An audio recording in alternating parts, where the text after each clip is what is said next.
Hello dears, this is StorySculpt channel and you are listening to the story Lazarus by Leonid Andreyev. This is part 4 of the story. At that time there lived in Rome a celebrated sculptor by the name of Aurelius.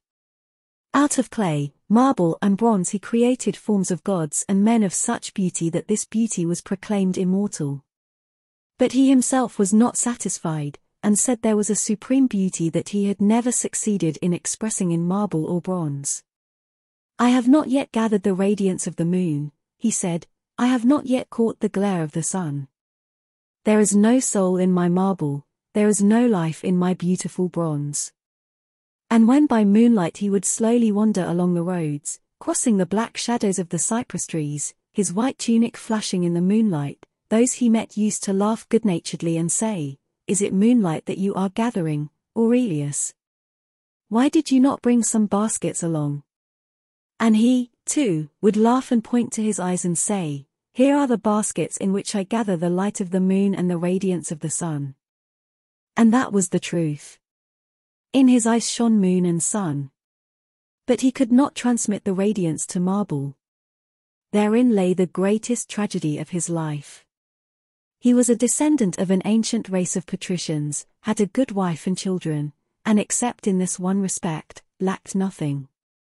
When the dark rumor about Lazarus reached him, he consulted his wife and friends and decided to make the long voyage to Judea, in order that he might look upon the man miraculously raised from the dead.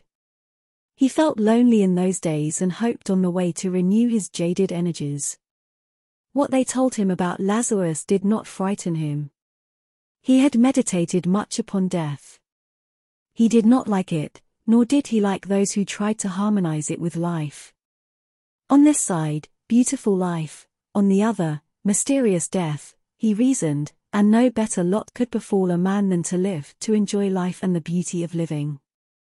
And he already had conceived a desire to convince Lazarus of the truth of this view and to return his soul to life even as his body had been returned. This task did not appear impossible, for the reports about Lazarus, fearsome and strange as they were, did not tell the whole truth about him, but only carried a vague warning against something awful. Lazarus was getting up from a stone to follow in the path of the setting sun, on the evening when the rich Roman, accompanied by an armed slave, approached him, and in a ringing voice called to him, "Lazarus." Lazarus saw a proud and beautiful face, made radiant by fame, and white garments and precious jewels shining in the sunlight. The ruddy rays of the sun lent to the head and face a likeness to dimly shining bronze. That was what Lazarus saw. He sank back to his seat obediently, and wearily lowered his eyes. "It is true you are not beautiful, my poor Lazarus," said the Roman quietly, playing with his gold chain. "You are even frightful, my poor friend, and death was not lazy the day when you so carelessly fell into its arms. But you are as fat as a barrel, and fat people are not bad, as the great Caesar said. I do not understand why people are so afraid of you. You will permit me to stay with you overnight? It is already late, and I have no abode." Nobody had ever asked Lazarus to be allowed to pass the night with him. "I have no bed," said he. "I am somewhat of a warrior and can sleep sitting," replied the Roman. "We shall make a light." "I have no light." "Then we will converse in the darkness like two friends." "I suppose you have some wine?" "I have no wine." The Roman laughed. "Now I understand why you are so gloomy and why you do not like your second life. No wine? Well, we shall do without. You know there are words that go to one's head even as Falernian wine." With a motion of his head he dismissed the slave, and they were alone. And again the sculptor spoke, but it seemed as though the sinking sun had penetrated into his words. They faded, pale and empty, as if trembling on weak feet, as if slipping and falling, drunk with the wine of anguish and despair. And black chasms appeared between the two men like remote hints of vast emptiness and vast darkness. "Now I am your guest and you will not ill-treat me, Lazarus," said the Roman. "Hospitality is binding even upon those who have been 3 days dead." 3 days, I am told, you were in the grave. It must have been cold there, and it is from there that you have brought this bad habit of doing without light and wine. I like a light. It gets dark so quickly here. Your eyebrows and forehead have an interesting line, even as the ruins of castles covered with the ashes of an earthquake. But why in such strange, ugly clothes? I have seen the bridegrooms of your country, they wear clothes like that, such ridiculous clothes, such awful garments. Are you a bridegroom? Already the sun had disappeared. A gigantic black shadow was approaching fast from the west, as if prodigious bare feet were rustling over the sand. And the chill breezes stole up behind. In the darkness you seem even bigger, Lazarus, as though you had grown stouter in these few minutes. Do you feed on darkness, perchance? And I would like a light, just a small light, just a small light. And I am cold. The nights here are so barbarously cold. If it were not so dark, I should say you were looking at me, Lazarus. Yes, it seems, you are looking. You are looking. You are looking at me. I feel it now, you are smiling. The night had come, and a heavy blackness filled the air. How good it will be when the sun rises again tomorrow. You know I am a great sculptor, so my friends call me. I create, yes, they say I create, but for that daylight is necessary. I give life to cold marble. I melt the ringing bronze in the fire, in a bright, hot fire. Why did you touch me with your hand? Come, said Lazarus, you are my guest. And they went into the house. And the shadows of the long evening fell on the earth. The slave at last grew tired waiting for his master, and when the sun stood high he came to the house. And he saw, directly under its burning rays, Lazarus and his master sitting close together. They looked straight up and were silent. The slave wept and cried aloud, Master, what ails you, master? The same day Aurelius left for Rome. The whole way he was thoughtful and silent, attentively examining everything, the people, the ship, and the sea, as though endeavoring to recall something. On the sea a great storm overtook them, and all the while Aurelius remained on deck and gazed eagerly at the approaching and falling waves. When he reached home his family were shocked at the terrible change in his demeanor, but he calmed them with the words, I have found it. In the dusty clothes which he had worn during the entire journey and had not changed, he began his work, and the marble ringingly responded to the resounding blows of the hammer. Long and eagerly he worked, admitting no one. At last, one morning, he announced that the work was ready, and gave instructions that all his friends, and the severe critics and judges of art, be called together. Then he donned gorgeous garments, shining with gold, glowing with the purple of the byssin. Here is what I have created, he said thoughtfully. His friends looked, and immediately the shadow of deep sorrow covered their faces. It was a thing monstrous, possessing none of the forms familiar to the eye, yet not devoid of a hint of some new unknown form. On a thin tortuous little branch, or rather an ugly likeness of one, lay crooked, strange, unsightly, shapeless heaps of something turned outside in, or something turned inside out, wild fragments which seemed to be feebly trying to get away from themselves. And, accidentally, under one of the wild projections, they noticed a wonderfully sculptured butterfly, with transparent wings, trembling as though with a weak longing to fly. Why that wonderful butterfly? Aurelius timidly asked someone. I do not know, answered the sculptor. The truth had to be told, and one of his friends, the one who loved Aurelius best, said, This is ugly, my poor friend. It must be destroyed. Give me the hammer. And with 2 blows he destroyed the monstrous mass, leaving only the wonderfully sculptured butterfly. After that Aurelius created nothing. He looked with absolute indifference at marble and at bronze and at his own divine creations, in which dwelt immortal beauty. In the hope of breathing into him once again the old flame of inspiration, with the idea of awakening his dead soul, his friends led him to see the beautiful creations of others, but he remained indifferent and no smile warmed his closed lips. And only after they spoke to him much and long of beauty, he would reply wearily, "But all this is a lie." And in the daytime, when the sun was shining, he would go into his rich and beautifully laid out garden, and finding a place where there was no shadow, would expose his bare head and his dull eyes to the glitter and burning heat of the sun. Red and white butterflies fluttered around, down into the marble cistern ran splashing water from the crooked mouth of a blissfully drunken satyr, but he sat motionless, like a pale shadow of that other one who, in a far land, at the very gates of the stony desert, also sat motionless under the fiery sun.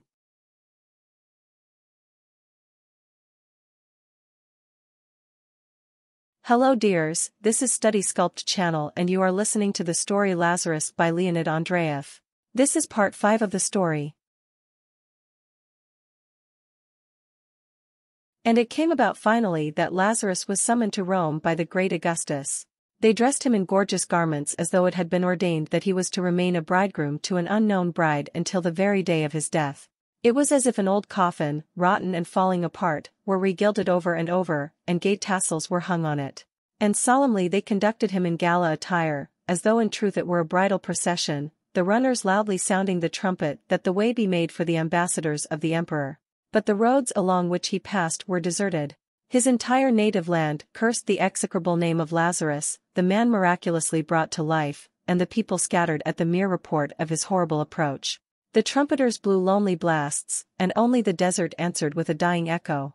Then they carried him across the sea on the saddest and most gorgeous ship that was ever mirrored in the azure waves of the Mediterranean. There were many people aboard, but the ship was silent and still as a coffin, and the water seemed to moan as it parted before the short curved prow. Lazarus sat lonely, bearing his head to the sun, and listening in silence to the splashing of the waters. Further away the seamen and the ambassadors gathered like a crowd of distressed shadows. If a thunderstorm had happened to burst upon them at that time or the wind had overwhelmed the red sails, the ship would probably have perished, for none of those who were on her had strength or desire enough to fight for life. With supreme effort some went to the side of the ship and eagerly gazed at the blue, transparent abyss. Perhaps they imagined they saw a naiad flashing a pink shoulder through the waves, or an insanely joyous and drunken centaur galloping by, splashing up the water with his hoofs. But the sea was deserted and mute, and so was the watery abyss. Listlessly Lazarus set foot on the streets of the eternal city, as though all its riches, all the majesty of its gigantic edifices, all the luster and beauty and music of refined life, were simply the echo of the wind in the desert, or the misty images of hot running sand. Chariots whirled by, the crowd of strong, beautiful, haughty men passed on, builders of the eternal city and proud partakers of its life, songs rang out, fountains laughed, pearly laughter of women filled the air, while the drunkard philosophized and the sober ones smilingly listened. Horseshoes rattled on the pavement. And surrounded on all sides by glad sounds, a fat, heavy man moved through the center of the city like a cold spot of silence, sowing in his path grief, anger and vague, carking distress. Who dared to be sad in Rome? Indignantly demanded frowning citizens, and in 2 days the swift-tongued Rome knew of Lazarus, the man miraculously raised from the grave, and timidly evaded him. There were many brave men ready to try their strength, and at their senseless call Lazarus came obediently. The emperor was so engrossed with state affairs that he delayed receiving the visitor, and for 7 days Lazarus moved among the people. A jovial drunkard met him with a smile on his red lips. "Drink, Lazarus, drink," he cried, "would not Augustus laugh to see you drink?" And naked, besotted women laughed, and decked the blue hands of Lazarus with rose leaves. But the drunkard looked into the eyes of Lazarus and his joy ended forever. Thereafter he was always drunk. He drank no more, but was drunk all the time, shadowed by fearful dreams, instead of the joyous reveries that wine gives. Fearful dreams became the food of his broken spirit. Fearful dreams held him day and night in the mists of monstrous fantasy, and death itself was no more fearful than the apparition of its fierce precursor. Lazarus came to a youth and his lass who loved each other and were beautiful in their love. Proudly and strongly holding in his arms his beloved one, the youth said, with gentle pity, "Look at us, Lazarus, and rejoice with us. Is there anything stronger than love?" And Lazarus looked at them. And their whole life they continued to love one another, but their love became mournful and gloomy, even as those cypress trees over the tombs that feed their roots on the putrescence of the grave, and strive in vain in the quiet evening hour to touch the sky with their pointed tops. Hurled by fathomless life forces into each other's arms, they mingled their kisses with tears, their joy with pain, and only succeeded in realizing the more vividly a sense of their slavery to the silent nothing. Forever united, forever parted, they flashed like sparks, and like sparks went out in boundless darkness. Lazarus came to a proud sage, and the sage said to him, "I already know all the horrors that you may tell me, Lazarus. With what else can you terrify me?" Only a few moments passed before the sage realized that the knowledge of the horrible is not the horrible, and that the sight of death is not death. And he felt that in the eyes of the infinite wisdom and folly are the same, for the infinite knows them not. And the boundaries between knowledge and ignorance, between truth and falsehood, between top and bottom, faded, and his shapeless thought was suspended in emptiness. Then he grasped his grey head in his hands and cried out insanely, "I cannot think. I cannot think." Thus it was that under the cool gaze of Lazarus, the man miraculously raised from the dead, all that serves to affirm life, its sense and its joys, perished. And people began to say it was dangerous to allow him to see the emperor, that it were better to kill him and bury him secretly, and swear he had disappeared. Swords were sharpened and youths devoted to the welfare of the people announced their readiness to become assassins, when Augustus upset the cruel plans by demanding that Lazarus appear before him. Even though Lazarus could not be kept away, it was felt that the heavy impression conveyed by his face might be somewhat softened. With that end in view, expert painters, barbers and artists were secured who worked the whole night on Lazarus' head. His beard was trimmed and curled. The disagreeable and deadly bluishness of his hands and face was covered up with paint, his hands were whitened, his cheeks rouged. The disgusting wrinkles of suffering that ridged his old face were patched up and painted, and on the smooth surface, wrinkles of good nature and laughter, and of pleasant, good-humored cheeriness, were laid on artistically with fine brushes. Lazarus submitted indifferently to all they did with him, and soon was transformed into a stout, nice-looking old man, for all the world a quiet and good-humored grandfather of numerous grandchildren. He looked as though the smile with which he told funny stories had not left his lips, as though a quiet tenderness still lay hidden in the corner of his eyes. But the wedding dress they did not dare to take off, and they could not change his eyes, the dark, terrible eyes from out of which stared the incomprehensible there. Hello dears, this is StorySculpt channel and you are listening to the story Lazarus by Leonid Andreyev. This is part 6 of the story. Lazarus was untouched by the magnificence of the imperial apartments. He remained stolidly indifferent, as though he saw no contrast between his ruined house at the edge of the desert and the solid, beautiful palace of stone. Under his feet the hard marble of the floor took on the semblance of the moving sands of the desert, and to his eyes the throngs of gaily dressed, haughty men were as unreal as the emptiness of the air. They looked not into his face as he passed by, fearing to come under the awful bane of his eyes, but when the sound of his heavy steps announced that he had passed, heads were lifted, and eyes examined with timid curiosity the figure of the corpulent, tall, slightly stooping old man, as he slowly passed into the heart of the imperial palace. If death itself had appeared, men would not have feared it so much, for hitherto death had been known to the dead only, and life to the living only, and between these two there had been no bridge. But this strange being knew death, and that knowledge of his was felt to be mysterious and cursed. "He will kill our great, divine Augustus," men cried with horror, and they hurled curses after him. Slowly and stolidly he passed them by, penetrating ever deeper into the palace. Caesar knew already who Lazarus was, and was prepared to meet him. He was a courageous man, he felt his power was invincible, and in the fateful encounter with the man wonderfully raised from the dead he refused to lean on other men's weak help. Man to man, face to face, he met Lazarus. "Do not fix your gaze on me, Lazarus," he commanded. "I have heard that your head is like the head of Medusa, and turns into stone all upon whom you look. But I should like to have a close look at you, and to talk to you before I turn into stone," he added in a spirit of playfulness that concealed his real misgivings. Approaching him, he examined closely Lazarus' face and his strange festive clothes. Though his eyes were sharp and keen, he was deceived by the skillful counterfeit. "Well, your appearance is not terrible, venerable sir. But all the worse for men, when the terrible takes on such a venerable and pleasant appearance. Now let us talk." Augustus sat down, and as much by glance as by words began the discussion. "Why did you not salute me when you entered?" Lazarus answered indifferently, "I did not know it was necessary." "You are a Christian?" "No." Augustus nodded approvingly. "That is good. I do not like the Christians. They shake the tree of life, forbidding it to bear fruit, and they scatter to the wind its fragrant blossoms. But who are you? With some effort Lazarus answered, I was dead. I heard about that. But who are you now? Lazarus' answer came slowly. Finally he said again, listlessly and indistinctly, I was dead. Listen to me, stranger, said the emperor sharply, giving expression to what had been in his mind before. My empire is an empire of the living, my people are a people of the living and not of the dead. You are superfluous here. I do not know who you are, I do not know what you have seen there, but if you lie, I hate your lies, and if you tell the truth, I hate your truth. In my heart I feel the pulse of life, in my hands I feel power, and my proud thoughts, like eagles, fly through space. Behind my back, under the protection of my authority, under the shadow of the laws I have created, men live and labor and rejoice. Do you hear this divine harmony of life? Do you hear the war cry that men hurl into the face of the future, challenging it to strife? Augustus extended his arms reverently and solemnly cried out, Blessed art thou, great divine life. But Lazarus was silent, and the emperor continued more severely, You are not wanted here. Pitiful remnant, half devoured of death, you fill men with distress and aversion to life. Like a caterpillar on the fields, you are gnawing away at the full seed of joy, exuding the slime of despair and sorrow. Your truth is like a rusted sword in the hands of a night assassin, and I shall condemn you to death as an assassin. But first I want to look into your eyes.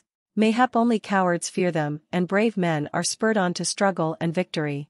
Then will you merit not death but a reward. Look at me, Lazarus. At first it seemed to divine Augustus as if a friend were looking at him, so soft, so alluring, so gently fascinating was the gaze of Lazarus. It promised not horror but quiet rest, and the infinite dwelt there as a fond mistress, a compassionate sister, a mother. And ever stronger grew its gentle embrace, until he felt, as it were, the breath of a mouth hungry for kisses.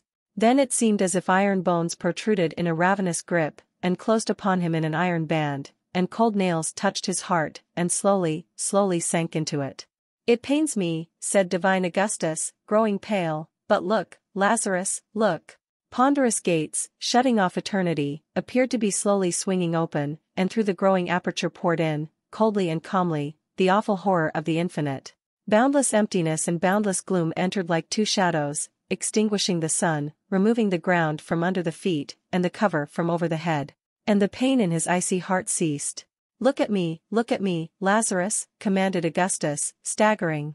Time ceased and the beginning of things came perilously near to the end. The throne of Augustus, so recently erected, fell to pieces, and emptiness took the place of the throne and of Augustus. Rome fell silently into ruins. A new city rose in its place, and it too was erased by emptiness. Like phantom giants, cities, kingdoms, and countries swiftly fell and disappeared into emptiness, swallowed up in the black maw of the infinite. Cease, commanded the emperor. Already the accent of indifference was in his voice. His arms hung powerless, and his eagle eyes flashed and were dimmed again, struggling against overwhelming darkness. You have killed me, Lazarus, he said drowsily. These words of despair saved him. He thought of the people, whose shield he was destined to be, and a sharp, redeeming pang pierced his dull heart. He thought of them doomed to perish, and he was filled with anguish. First they seemed bright shadows in the gloom of the infinite. How terrible! Then they appeared as fragile vessels with life-agitated blood, and hearts that knew both sorrow and great joy. And he thought of them with tenderness. And so thinking and feeling, inclining the scales now to the side of life, now to the side of death, he slowly returned to life, to find in its suffering and joy a refuge from the gloom, emptiness, and fear of the infinite. No, you did not kill me, Lazarus, said he firmly. But I will kill you. Go. Evening came and divine Augustus partook of food and drink with great joy. But there were moments when his raised arm would remain suspended in the air, and the light of his shining, eager eyes was dimmed. It seemed as if an icy wave of horror washed against his feet. He was vanquished but not killed, and coldly awaited his doom, like a black shadow. His nights were haunted by horror, but the bright days still brought him the joys, as well as the sorrows, of life. Next day, by order of the emperor, they burned out Lazarus' eyes with hot irons and sent him home. Even Augustus dared not kill him. Lazarus returned to the desert, and the desert received him with the breath of the hissing wind and the ardor of the glowing sun. Again he sat on the stone with matted beard uplifted, and two black holes, where the eyes had once been, looked dull and horrible at the sky. In the distance the holy city surged and roared restlessly, but near him all was deserted and still. No one approached the place where Lazarus, miraculously raised from the dead, passed his last days, for his neighbors had long since abandoned their homes. His cursed knowledge, driven by the hot irons from his eyes deep into the brain, lay there in ambush, as if from ambush it might spring out upon men with 1,000 unseen eyes.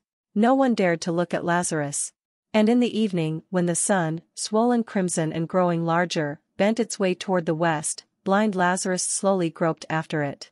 He stumbled against stones and fell, corpulent and feeble. He rose heavily and walked on, and against the red curtain of sunset his dark form and outstretched arms gave him the semblance of a cross. It happened once that he went and never returned. Thus ended the second life of Lazarus, who for 3 days had been in the mysterious thraldom of death and then was miraculously raised from the dead.